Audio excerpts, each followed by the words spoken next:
मैं हूं आपके साथ में इनका चौधरी। रात के 9 बज गए, यानी कि वक्त लाख टके की बात का। नमस्कार, मैं हूं आपके साथ अमित गर्ग शुक्ला। लाख टके की बात में आपको दिखाएंगे बमबाज और गर्लफ्रेंड शूटर्स का कब द एंड, क्योंकि पुलिस की गिरफ्त में अब वो महिला है जो बमबाज की प्रेमिका बताई जा रही है। बात करेंगे हैंडलर्स की कुंडली, 136 गुर्गों में खलबली, क्योंकि यूपी पुलिस ने अब अतीक अहमद के तमाम गुर्गों की लिस्ट तैयार कर ली है, जिसके खिलाफ जल्द ही एक्शन होने वाला है। साथ ही बात करेंगे अखिलेश पर डबल अटैक की, क्योंकि एसपी अध्यक्ष के बंगाल दौरे पर यूपी के दोनों डिप्टी सीएम ने करारा हमला बोल दिया। साथ ही आपको दिखाएंगे बत्ती गुल पर सख्ती, हड़ताल पर आपत्ति, क्योंकि जिस तरह बिजली कर्मचारियों ने यूपी को अंधकार में रखने की कोशिश की, उस पर अब हाईकोर्ट ने भी सख्त रुख अपनाया है। और आपको दिखाएंगे सियासी ड्रामा धांसू, कहीं गुस्सा कहीं आंसू। लेकिन उससे पहले नजर डालते हैं आज के हेडलाइंस पर। वाराणसी दौरे पर सीएम योगी आदित्यनाथ प्रधानमंत्री के दौरे की तैयारियों का ले रहे जायजा। 24 मार्च को काशी को बड़ी सौगात देंगे पीएम मोदी। बिजली कर्मचारियों की हड़ताल पर सरकार का बेहद सख्त रवैया। ऊर्जा मंत्री ए के शर्मा बोले, लाइन काटने वालों को आकाश या पाताल कहीं से भी ढूंढ लाएंगे।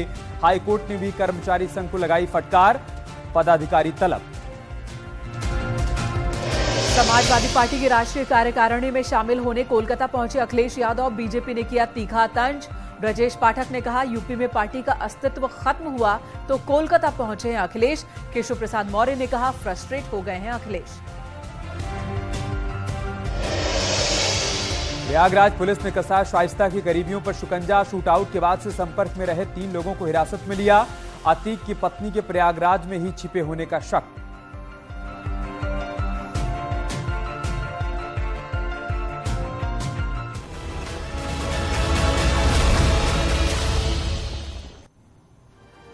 प्रयागराज शूटआउट में हर रोज नए खुलासे हो रहे हैं और हर रोज शूटआउट का नया वीडियो सामने आ रहा है, जो इस बात की तस्दीक करता है कि अतीक के गुर्गों का मनोबल कितना हाई था।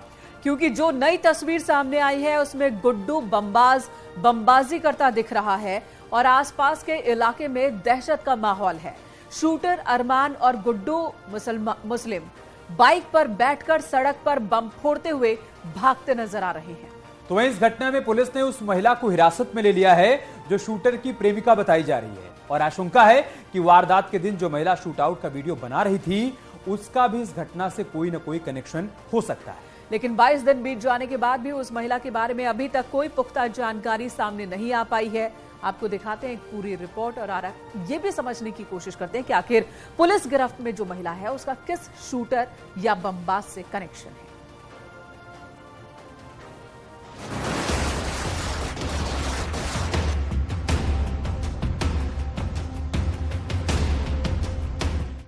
प्रयागराज का वांटेड शूटर गुड्डू बमबाज का बचना अब नामुमकिन है, क्योंकि पुलिस के कब्जे में अब वो महिला है जिससे शूटर लगातार संपर्क में था। उससे बात किए बिना रह नहीं पाता था और अब वही महिला गुड्डू बमबाज तक पहुंचने में पुलिस के लिए ब्रिज का काम करने वाली है। दरअसल नैनी इलाके से महिला को हिरासत में लिया। शूटर से लगातार संपर्क में थी महिला। शूटर से रोजाना महिला की बात होती थी। शूटर को लेकर महिला ने उगले कई राज। शूटर्स तक पहुंचने के लिए पुलिस की ये कार्रवाई बेहद गोपनीय है, इसीलिए अब तक महिला के बारे में पूरी जानकारी सामने नहीं आई है। लेकिन बताया जा रहा है कि हिरासत में ली गई महिला गुड्डू बमबाज से लगातार संपर्क में थी। गुड्डू मुस्लिम के बारे में कहा जाता है कि वो चलते चलते बम बना लेता है। उसे पिस्टल और राइफल नहीं पसंद है, बल्कि वो बम मारकर हत्या करने में माहिर है।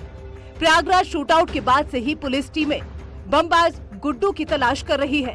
वारदात से पहले उसकी लोकेशन लखनऊ मिली थी, लेकिन वारदात के बाद से उसका कोई सुराग नहीं मिल सका है। उमेश पाल शूटआउट कांड में लगातार नए खुलासे हो रहे हैं। जांच एजेंसियों ने नैनी इलाके से एक महिला को हिरासत में लिया है। बताया जा रहा है कि 5 लाख के इनामी शूटर के साथ उसके संबंध हैं और प्रतिदिन मोबाइल से उससे लंबी बातचीत होती थी। इसी आधार पर फिलहाल जांच एजेंसियों ने उस महिला को हिरासत में लिया है और उससे पूछताछ की जा रही है। उसके कॉल डिटेल के आधार पर कई अहम जानकारियां भी मिली हैं। ये माना जा रहा है कि सूत्र बता रहे हैं कि 5 लाख का इनामी गुड्डू मुस्लिम से उस महिला के संबंध हैं। हालांकि महिला का पति जो है वो किसी राजनीतिक दल से भी उसका संबंध बताया जा रहा है, लेकिन महिला के अपने ससुराल से रिश्ते ठीक नहीं है।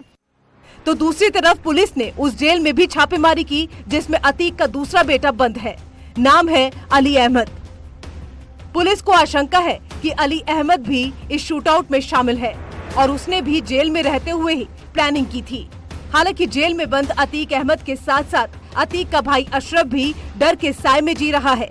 उमेश पाल हत्याकांड में अतीक के भाई ने भी प्रयागराज की स्पेशल MP MLA कोर्ट में एक याचिका दायर की हुई है और आशंका जाहिर की है कि अगर जेल बदली हुई तो उसका भी एनकाउंटर हो सकता है।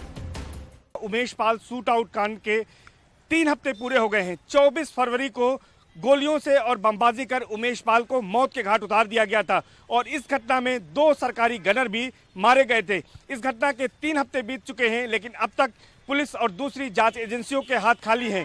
हालांकि इस जांच एजेंसियां, जिनमें STF, SOG शामिल है, तमाम जगहों पर छापेमारी कर रही हैं। पुलिस के लिए मिस्ट्री बन चुके शूटर भले ही गिरफ्त में न आए हों, लेकिन उनसे जुड़ी तमाम जानकारियां अब सामने आ रही हैं। पुलिस जांच में ये साफ हो चुका है कि उमेश पाल की हत्या की साजिश साबरमती जेल में रची गई और इसी बात का डर अतीक को भी सता रहा है कि अगर उसे प्रयागराज लाया गया तो रास्ते में उसकी गाड़ी पलट सकती है। लोग ये चाहते हैं कि उसी तरह से कार्रवाई हो। खुद उमेश पाल का परिवार ये चाहता है कि जिस तरह से उनके बेटे को घेर कर मारा गया, उसी तरह से आरोपियों को भी अंजाम तक पहुंचाया जाए। लोगों की अपेक्षाएं हैं। अगर पुलिस इस मामले में जल्द ठोस कार्रवाई नहीं करती है तो लोगों की भी उम्मीदें पुलिस से टूटती नजर आ रही हैं। लोग पुलिस के इकबाल पर भी सवाल खड़े कर रहे हैं। खैर, अतीक को प्रयागराज लाने की तैयारी है। 25,000 की इनामी शाइस्ता को गिरफ्तार करने के लिए दबिश दी जा रही है और असद समेत 5 शूटर्स की तलाश हो रही है जो जल्द ही पुलिस की गिरफ्त में होंगे। लेकिन इस बीच शूटर्स की महिला मित्र से पूछताछ पुलिस के लिए शूटर तक पहुंचने में काफी मददगार साबित हो सकती है। Bureau report, news 18।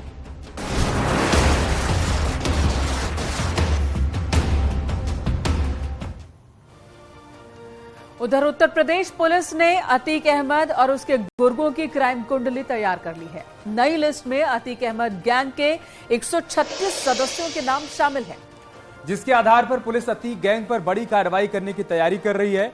इनके क्रिमिनल रिकॉर्ड के आधार पर इनकी कमर तोड़ने की तैयारी की जा रही है।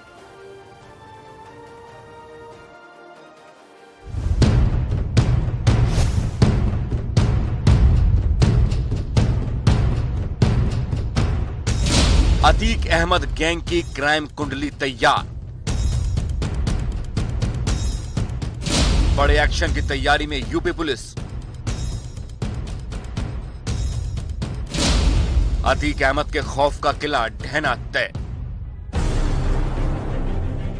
उमेश पाल की हत्या के बाद से ही यूपी पुलिस फुल एक्शन में है, जिसके बाद पुलिस ने अतीक के करीबी गुर्गों की लिस्ट तैयार कर ली है। इस लिस्ट में अतीक के 136 गुर्गों के नाम हैं, जिसमें नफीस बिरयानी, शूटर बल्ली पंडित, रिजवान करेली, अखलाक और मौसा गुददा का भी नाम शामिल है। लिस्ट में शामिल बल्ली पंडित अतीक का काफी करीबी रहा है। अतीक के जेल जाने के बाद बल्ली पंडित उसकी पत्नी शाइस्ता का चुनावी काम देखता था, तो वहीं नफीस प्रयागराज में एक रेस्टोरेंट चलाता है। उमेश पाल हत्याकांड में जिस कार से अतीक अहमद का बेटा असद पहुंचा था, वह कार हत्याकांड से कुछ वक्त पहले तक नफीस बिरयानी के नाम थी। खबर है कि अतीक के इन गुर्गों के खिलाफ बहुत बड़ी कार्रवाई होने वाली है। इन गुर्गों की काली कमाई की पड़ताल की जा रही है। अतीक के करीबियों पर कसता शिकंजा। सफदर अली के गन हाउस पर छापा। UP police mafia don Atiq Ahmad की कमर तोड़ने में जुटी है। अतीक गिरोह के करीबी सफदर अली के गन हाउस पर प्रयागराज पुलिस ने अचानक से छापेमारी कर दी। पुलिस की टीम ने 2 घंटे तक गन हाउस के रिकॉर्ड खंगाले, साथ ही असले और कारतूस की जांच की। सफदर अली पर अतीक गैंग को अवैध तरीके से कारतूस और हथियार उपलब्ध कराने का आरोप है। दावा है कि सफदर अली के गन हाउस में अतीक अहमद के परिवार के कुछ हथियार भी जमा हैं। बताया गया कि अतीक की पत्नी शाइस्ता परवीन के हथियार भी इसी गन हाउस में जमा किए गए थे। हालांकि छापेमारी के दौरान पुलिस को कोई सबूत नहीं मिले। इस बारे में फिलहाल कोई जानकारी नहीं दी गई है, लेकिन वहां मजिस्ट्रेट और सीओ शाहगंज के नेतृत्व में पुलिस और प्रशासनिक अधिकारियों की टीम काफी देर तक रिकॉर्ड खंगालती रही। इस दौरान गन हाउस में रखे गए एक असलहे और कारतूस के स्टॉक की जांच की गई। बांदा में अतीक के गुर्गों का पुलिस से सामना। मुठभेड़ के बाद इनामी वहीद अहमद गिरफ्तार। अतीक अहमद गैंग के खिलाफ पुलिस की कार्रवाई लगातार जारी है। बांदा में अतीक के एक और गुर्गे का एनकाउंटर हुआ है।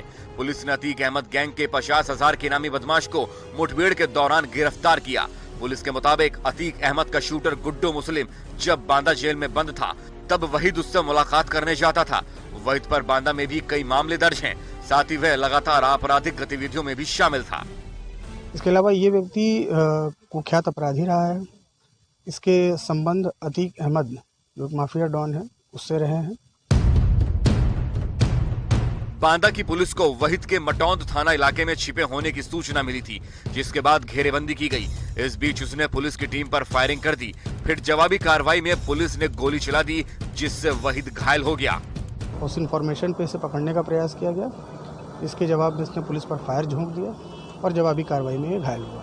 क्या नाम था इसका? इसका नाम वहीद अहमद है। फिलहाल पुलिस का दावा है कि अतीक गैंग से जुड़े सभी बदमाशों की तलाश की जा रही है और बाकी बदमाशों को भी बहुत जल्दी उनकी सही जगह पर पहुंचा दिया जाएगा। मुलायम सिंह यादव के निधन के बाद समाजवादी पार्टी का यह पहला लोकसभा चुनाव है। अखिलेश यादव इस समय कांग्रेस को छोड़कर अन्य विपक्षी पार्टियों के नेताओं से मुलाकात कर बीजेपी के खिलाफ सभी को एकजुट कर रहे हैं। लेकिन अखिलेश की इस रणनीति पर बीजेपी की भी नजर है। अखिलेश यादव के बंगाल दौरे पर दोनों डिप्टी सीएम ने डबल अटैक किया है। डिप्टी सीएम ब्रजेश पाठक ने निशाना साधते हुए कहा कि यूपी की जनता ने समाजवादी पार्टी को नकार दिया है। उत्तर प्रदेश में समाजवादी पार्टी की जमीन अब नहीं बची है, ये कहा ब्रजेश पाठक ने। उत्तर प्रदेश में समाजवादी पार्टी के लिए अब कोई जगह नहीं है और इसलिए अखिलेश यूपी के बाहर घूम रहे हैं। तो वहीं डिप्टी सीएम केशव प्रसाद मौर्य ने कहा कि यूपी में एसपी की सियासी जमीन अब बची नहीं, इसलिए अखिलेश यादव फ्रस्ट्रेशन में आ गए हैं। देश में अखिलेश यादव यूपी को बदनाम करने की कोशिश में भी जुटे हैं, ये आरोप भी उन्होंने लगाया। साथ ही केशव प्रसाद मौर्य ने कहा कि हम रामलला से प्रार्थना करते हैं कि अखिलेश यादव तनाव मुक्त हों, क्योंकि उत्तर प्रदेश में भूमाफिया पर कार्रवाई इसी तरह होती रहेगी। आपको पूरी रिपोर्ट दिखाते हैं, जिसके जरिए आप समझ पाएंगे कि कैसे अखिलेश के पश्चिम बंगाल जाने पर डबल अटैक हुआ है बीजेपी की तरफ से।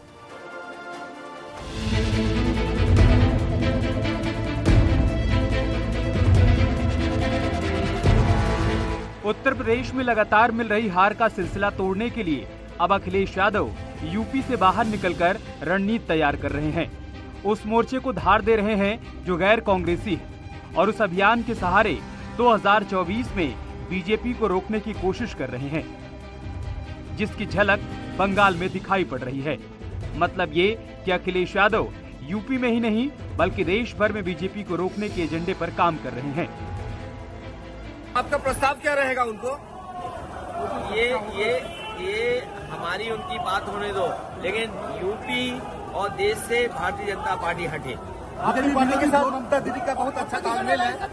जया बच्चन जी आई थी 21 के चुनाव में। ये प्रेस के लिए सवाल हो सकता है कि अपोजिशन अलायंस, लेकिन पूरे देश की जनता भारतीय जनता पार्टी को हटाना चाहती है। बीजेपी उत्तर प्रदेश में सभी 80 सीटें जीतने का दावा कर रही है और दिल्ली से इस रणनीति पर मुहर लग गई, जिसका आगाज निकाय चुनाव से होने वाला है। साथ ही मुस्लिम और ओबीसी बाहुल्य सीटों पर अभियान चलाकर अखिलेश के MY समीकरण में भी सेंधमारी की कोशिश है, जिसकी भनक लगते ही अखिलेश यूपी छोड़ तेलंगाना से तमिलनाडु और अब बंगाल के दौरे पर है, जहां वो ममता बनर्जी के साथ मीटिंग कर गैर कांग्रेसी पार्टियों को एकजुट करने की तैयारी में, जिस पर बीजेपी ने अब करारा हमला बोला है। राज्य स्तरीय पार्टी है, उनको उत्तर प्रदेश में कोई स्थान मिला नहीं, घूम करके घूम रहे। इसका मतलब प्रदेश में उनका स्थान जनता के बीच में नहीं बचा है, इसलिए वो प्रदेश के बाहर गए। भारतीय जनता पार्टी के कार्यकर्ता, भारतीय जनता पार्टी का नेतृत्व पूरी तरह से जनता की सेवा में लगा है और उसी का परिणाम है कि हम एक के बाद एक चुनाव जीतते हैं। जनता का आशीर्वाद हमको निरंतर प्राप्त हो रहा है।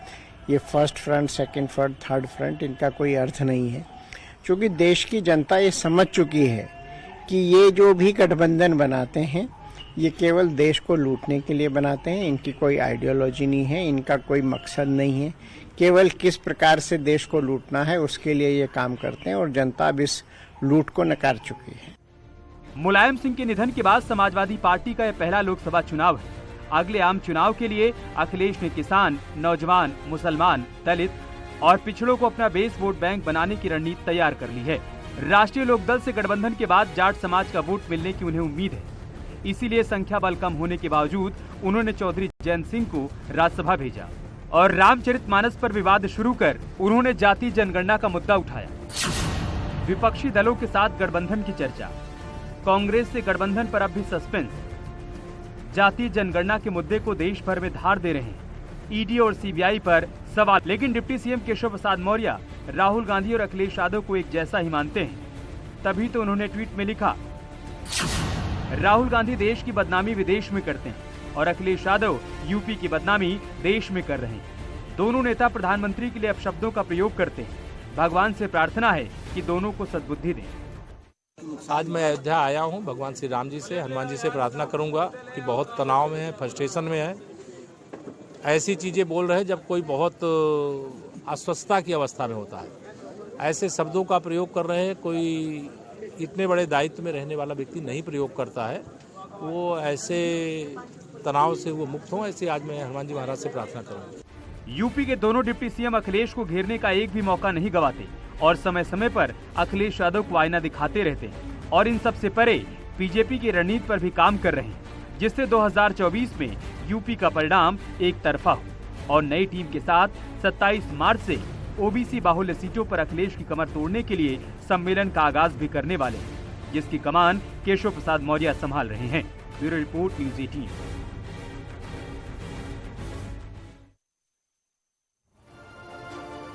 भले ही अखिलेश यादव थर्ड फ्रंट से 2024 में बीजेपी को घेरने की कोशिश में हो, लेकिन उनकी हार का ट्रैक रिकॉर्ड कुछ और ही बयां कर रहा है। अखिलेश ने साल 2017 में पार्टी की कमान संभाली थी। 2017 के विधानसभा चुनाव में समाजवादी पार्टी 47 सीटों पर सिमट गई। लोकसभा चुनाव 2019 में समाजवादी पार्टी को सिर्फ 5 सीटें ही मिल पाई। तो वहीं विधानसभा चुनाव 2022 में समाजवादी पार्टी ने बेहतर प्रदर्शन दिखाया। 111 सीटें मिली, लेकिन सरकार नहीं बना पाए और एक बार फिर वो चुनाव हार गए। वहीं रामपुर और आजमगढ़ लोकसभा उपचुनाव में भी उन्हें हार का सामना करना पड़ा और रामपुर विधानसभा सीट पर भी वो उपचुनाव हार गए। और इसी के साथ आजम खां और अब्दुल्ला की विधायकी भी चली गई। बात आजम खां की हो रही है तो उनसे जुड़ा एक बेहद ही रोचक वीडियो आपको दिखाते हैं। मामला अब्दुल्ला के 2 जन्म प्रमाण पत्र से जुड़ा हुआ था। रामपुर कोर्ट परिसर में आजम के समर्थक भी यहां पर इकट्ठा थे और आजम खां को देखकर समर्थक भावुक हो गए, रोने लगे और इस दौरान आजम बिना कुछ कहे ही वहां से आगे बढ़ गए और उनका समर्थक खुद ही आंसू पोंछता दिखा। यह तस्वीर आजम की बेबसी को बयां करने वाली तस्वीर है। कैसे विधायकी जाने के बाद पिता पुत्र बिना अपने समर्थकों से मुखातिब हुए आगे बढ़ते चले। तो वहीं एक और खबर समाजवादी पार्टी के विधायक से जुड़ी हुई। सपा विधायक इरफान सोलंकी पर आरोप तय हो गए हैं। महिला का घर जलाने और फर्जी आधार कार्ड के मामले में सुनवाई हुई, जिसके बाद अदालत ने आरोप तय कर दिए। कोर्ट में एक सरकारी गवाह को भी पेश किया गया। दोनों मामले में कोर्ट में आज ट्रायल हुआ, जिसके बाद इरफान सोलंकी पर आरोप तय कर दिए गए। पेशी से वापस ले जाते वक्त समाजवादी पार्टी विधायक इरफान सोलंकी का एक दूसरा रूप भी देखने को मिला। इरफान सोलंकी कानपुर पुलिस पर भड़क गए और गुस्सा होते हुए कहा कि मेरे साथ पुलिस ऐसा बर्ताव कर रही है जैसे कि मैं कोई जानवर हूं। चल रहा है भाई, बात ना कर यार। तुम लोग क्यों आते जब ये बात नहीं करने देते? क्यों बुलाते हो तुम लोग को? ये क्यों नहीं इनसे बात करते हो यार? ये धक्का मारा करते हमें। हम आदमी है, जानवर है, बंदर हो गए, हम गधे हो गए। भैया इस्तीफा लेना, देखिए इनको इस्तीफा चाहिए, मैं इस्तीफा देने को तैयार है। इस्तीफा ले ले हमसे, क्यों हमें परेशान कर रहे हैं? ये कल इस्तीफा लेना चाहे आज ले ले, अभी ले ले। बिल्कुल मकसद एक ही का, आपको भूमाफिया की लिस्ट में डाल दिया। अरे चाहे जिसमें डाल दे। चल रहा है भाई, बात ना कर यार। तुम लोग क्यों आते जब ये बात नहीं करने देते? क्यों बुलाते हो तुम लोग को? ये क्यों नहीं इनसे बात करते हो यार? ये धक्का मारा करते हमें। हम आदमी है, जानवर है, बंदर हो गए, हम गधे हो गए। भैया इस्तीफा लेना, देखिए इनको इस्तीफा चाहिए, मैं इस्तीफा देने को तैयार है। इस्तीफा ले ले हमसे, क्यों हमें परेशान कर रहे हैं? ये कल इस्तीफा लेना चाहे आज ले ले, अभी ले ले। बिल्कुल मकसद एक ही का, आपको भूमाफिया की लिस्ट में डाल दिया। अरे चाहे जिसमें डाल दे। उत्तर प्रदेश में बिजली विभाग के कर्मचारियों की हड़ताल को लेकर सरकार का सख्त रुख सामने आया है। दरअसल हड़ताल के दौरान लाइन काटने वाले प्रदर्शनकारियों पर जल्द ही सख्त कार्रवाई होगी, इस बात के संकेत मिले। ऊर्जा मंत्री ए.के. शर्मा ने साफ किया कि ऐसे लोगों को पाताल से भी ढूंढ निकाला जाएगा। उधर कर्मचारी संघ को हाईकोर्ट ने भी फटकार लगाई है। अवमानना के नोटिस के साथ ही संघ के पदाधिकारियों को कोर्ट ने तलब किया है।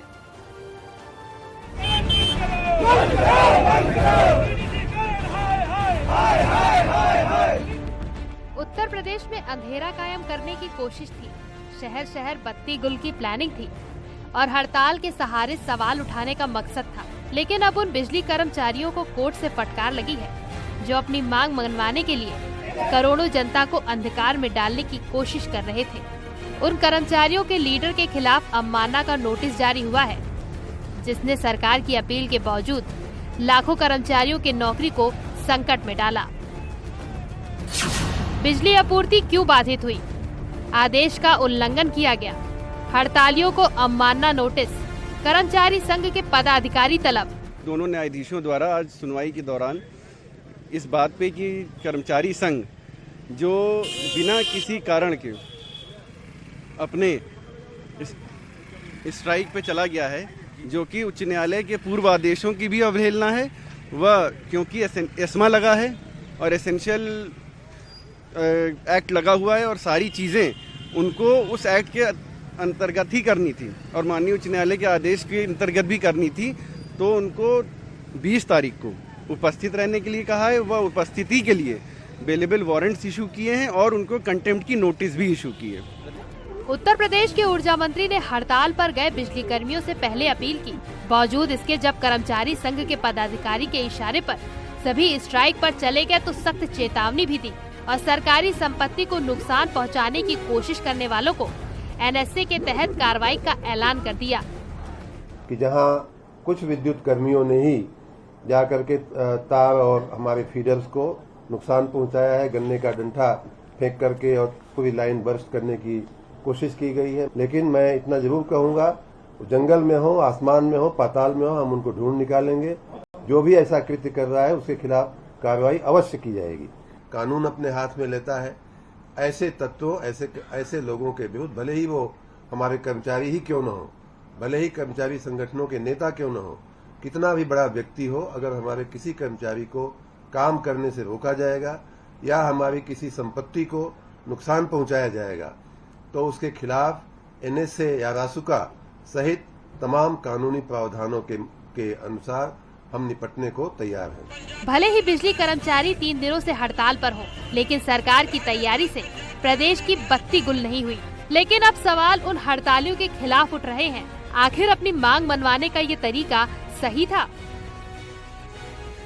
इलाहाबाद हाईकोर्ट ने विद्युत कर्मचारियों की हड़ताल पर कड़ा रुख अपनाया है। हाईकोर्ट ने एक लंबित याचिका की सुनवाई करते हुए विद्युत कर्मचारी संघर्ष समिति के पदाधिकारियों को अवमानना नोटिस जारी किया है।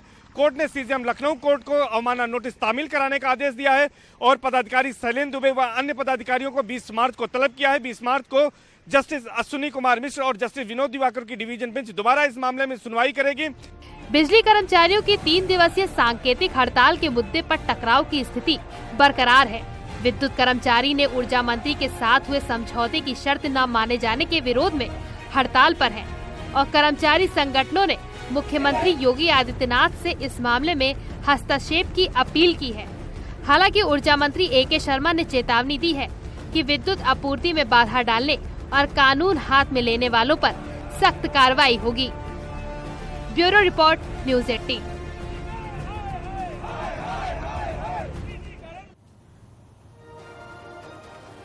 रुक रहे एक छोटे से ब्रेक के लिए। खबरों का सिलसिला जारी है।